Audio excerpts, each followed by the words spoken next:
One aspect of Magic that has always intrigued me is how different each game can be. It feels like each game tells its own unique story, and in many regards, it does. From all formats, this can be considered true. There's a plethora of factors that contribute to this, including the randomizing of the deck after shuffling. However, another strange circumstance is that even if decks were stacked in the exact same way from previous games, that the game could, and more than likely would, play quite differently. I would say this is especially true for multiplayer formats such as Commander, since we're adding many different variables to the game. Today we will be talking about the variables that contribute to the near infinite possibilities that can go into one singular game of Magic the Gathering. Before we start delving deep into the topic, we first need to think about the baseline of our variables. In short, what are the contributing factors that can make a game different? I believe that these variables can be separated into two different areas of interest, those being stable factors and unpredictable factors. Stable factors can be defined as the variables that can't be changed as a result of a game starting. We can think of this as the players that make up the game and the composition of the deck that they're operating. These factors tend to stay the same throughout a game and tend to never change as the game plays out, but are important precursors to consider. Unpredictable factors are those factors that can change during the course of a game. To think of these factors, a great example is the randomized order of a deck post-shuffle, where the order of the deck is now and always will be at an unknown state. The depth of unpredictable factors is quite expansive, as there is many variables that can change throughout a game. With us having our baseline, let's further dive into these two different factors. To talk through our stable factors, let's first list the ones that we will be talking about, those being players, deck composition, and player seeding and turn rotation. Players are one of the most baseline variables when it comes to any game of Magic.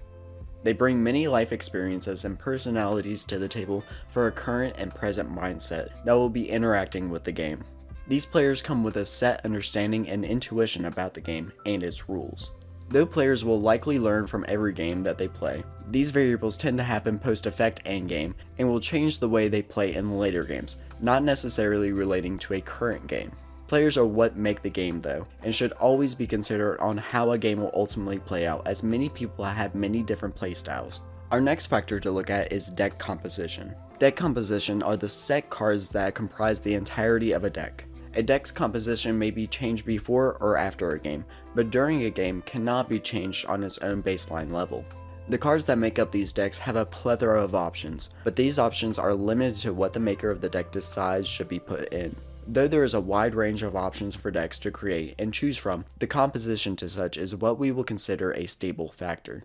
Though we just referenced players, player seeding and turn rotation also play major roles in games. This, by itself, determines the progression of a game, where it begins and where it ends. It determines the order to which unpredictable factors can take place, as players need some form of order to play.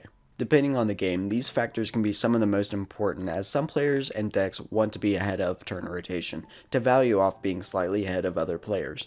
To give an example to this, if I'm playing an aggro deck, I would want to play first so that I can start dealing damage before my opponents have time to set up. Player seeding is more on the idea that should this aggro player be first, and I have options to deal with them, then I would want to be next in turn rather than in the next 2 or 3 turns while other players have time to set up. This gets much more complicated the more players we add though, as the varied selection and possible variables cascade into unthinkable circumstances depending on where someone is sitting and the turn rotation of the game. With our stable factors out of the way, let us now look towards our unpredictable factors. To start the delve into unpredictable factors, let's first list them, with those being deck randomization, target and selection effects, human error, and politics. Deck randomization is one of the biggest and most unpredictable variables to the entire game of Magic. This one variable can easily determine the entirety of a game, as the composition of a deck and its draws can either set one up for victory or loss. The number of possible variations for one deck, if playing Commander, is 99 factorial at the beginning of a game. This number, 9.332622 times 10 to the 155th power, is extravagantly large, meaning that you'll likely never have the same deck order with the same exact cards. If we're looking towards the entirety of random possibilities at the beginning of a game, we must take 99 factorial and multiply it by the number of players at the table, with it typically being 4. The result of this equation, 3.733049 times 10 to the 156th power, is incomprehensible. meaning that it is incredibly unlikely that the same group of decks would ever see the same exact order twice post initial shuffle. I would check my math on this, but even if I'm wrong, the odds are still incredibly unlikely. This isn't even in reference to the deck order of a shuffle effect during a game, which adds to the amount of random variability in any given game. This by itself can make a game completely unpredictable, but an interesting situation can arise where even if decks were stacked and the order of each was predetermined, there's a high likelihood that games would play out completely different, which is a result of other variables. Next on our great venture through unpredictable factors are targeting and selection effects. When we play a card that makes us choose a target, we have a varied selection of cards that we may opt to affect. To this extent, say I were to play a card like Path to Exile, and there are 20 different creatures to choose from, then there is a huge selection of different outcomes from this one singular card. Though there is an argument to be made about optimal play, and getting rid of the most threatening creature, there is also the option of me randomly choosing something which would affect the game in drastically different ways. Much similar, cards that make you choose through a selection of cards can drastically change the direction of a game. Such tutor effects like Demonic Tutor allow you to choose any card in your deck and put it in your hand.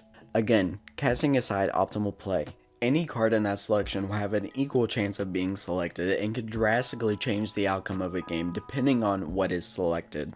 The math behind these types of targeting and selection based effects is all based on the state of the game and the amount of probable legal targets, making the math ever changing and unpredictable until the effect is activated. Speaking slightly about optimal play, it would be amiss not to talk about human error. This factor is truly the hardest to determine as it relies on the player. It is difficult to say if a player is making the correct choice when doing anything in the game, as they are simply working off of probability more than any other factor. The choices they make change the game in ways that kill some options and make rise for others. The same could be said for choices they don't make, or the ones they forget about. Magic has a lot of different working parts, and a missed trigger or a draw of a card can make a lot of difference. This isn't necessarily to say that one has a higher chance of losing the game for missing these types of effects, it just means that they likely have less options to work with. The best thing a player can do is try to play optimally, remembering all their triggers and additional effects so that their options may stay as broad as possible, as the more options, the more possible outcomes there are, adding to the unpredictability factor. The last topic that we will look at for unpredictability is something seen exclusively in multiplayer formats. Politics are an uncontrollable human variable which seeks to twist probability by having two or more players operate in a very specific manner under agreed upon terms. This limits the options of players to the agreed upon terms, forcing the game into a very specific direction. Politics can't be predicted mathematically either, as it is a random variable decided upon the players and isn't an actual working function of the game. This causes players to be neither optimal nor suboptimal in their play, as the deal made could cause more options and opportunities to arise from the conclusion of the agreement. Deals are also player dependent on if they choose to go through with the terms, and if not, free information is given about what another player may or may not be able to do, causing a potential change in play from others. Though these factors really don't need to be considered when playing a game of Magic, I have always found it fascinating about how different games can be. All of these culminating factors coming together to ultimately tell a tale of a game and all of the different avenues that it could have taken. It's one of the biggest reasons why I think Magic has been such a major game in my life, and why I think I will always have a spot in my heart for the game. Though there are more than likely factors that I didn't go over that would contribute to even more uncertainty, I think we hit a few good reasons as to why two games may never play out the same, and what truly makes the game so different. I would like to thank you so much for watching this video, as I think it is a really interesting topic to go over. I think I might have gone slightly mad when thinking about the variables and the near infinite possibilities that one game could hold.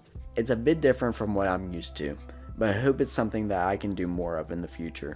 If you enjoyed this crazed descent, I would recommend subscribing, as I'm sure we'll have more content to look for like this in the future. Again, thank you so much, and I hope to see you in the next one.